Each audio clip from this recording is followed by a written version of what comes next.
Hey, good morning, Choice Residential. Hope your day's off to a great start. So, we had a great question and discussion in our internal Facebook group the other day about if there is no HOA, then does my client need to worry about any restrictions for short term rentals? And the answer to that is maybe. It depends. The HOA isn't actually what creates a restriction for short term rentals or anything else in a neighborhood, it's the restrictive covenants.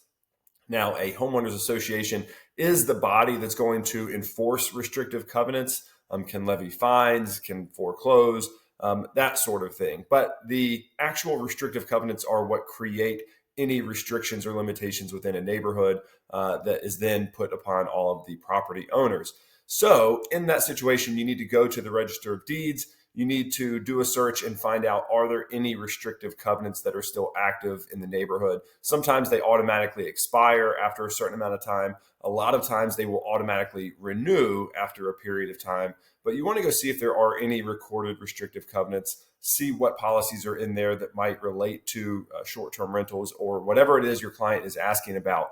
Because even though there's no HOA to enforce those covenants, any property owner within that subdivision could go to the courts to actually enforce any of those covenants. Let's say, for example, there was a short-term rental being used and that was not allowed per the covenants, or maybe somebody has chickens, but the covenants actually prohibit anybody from owning chickens. A homeowner who's upset about that could go to the courts, and a judge or magistrate could actually enforce those covenants upon the homeowner who is violating it.